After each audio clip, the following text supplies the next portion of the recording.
All right, my ukulele's in tune. I'm holding it where the body meets the neck and I'm sitting up tall. I've been practicing playing my open strings and now I'm on to lesson 3 in our book.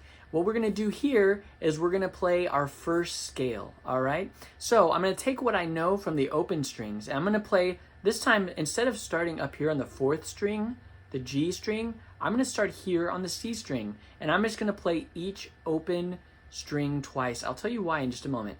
C, C, E, E, A, A.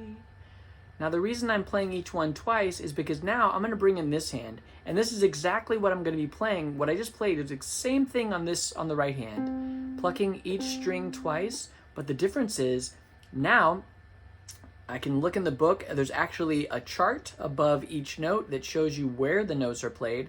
And then it's also the notes on the staff, so I can begin to practice seeing the notes ascending up on the staff as I go. I can see which ones are on lines and which ones are on spaces. So here, I'm gonna bring my hand up to first position.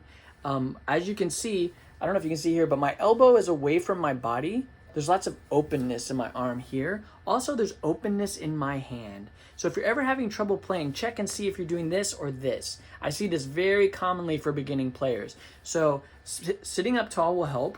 Holding this one here will help. And then this arm should have lots of space, or as much space as comfortable. And then, there's also an extreme where you're the other direction.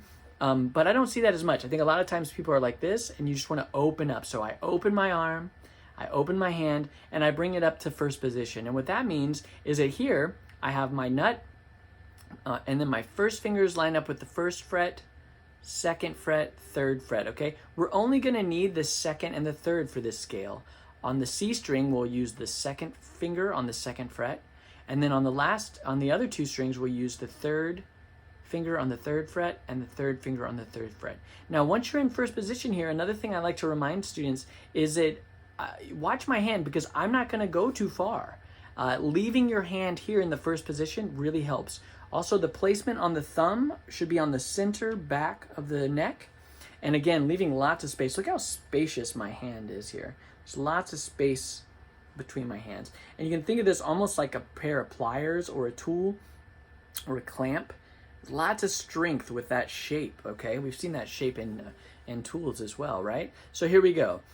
Here is my first scale.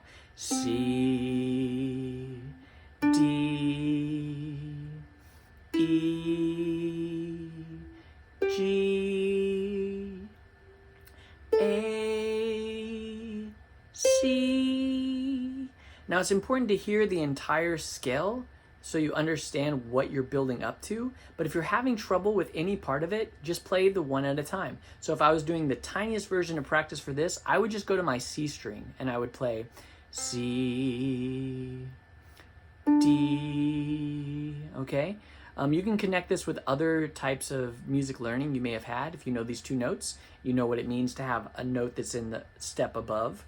The root note, C or Do, D or Re, Do, Re. So yeah, and then if that gets really easy, I might add the next string or just play the next string by itself. E, G. And then when that gets real easy, play them together. C, D, E, G.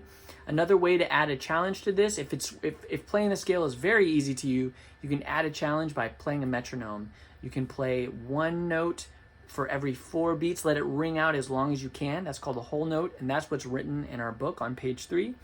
Or once that gets really easy, you can start playing 1 on every beat or make a rhythm that you like. Thank you.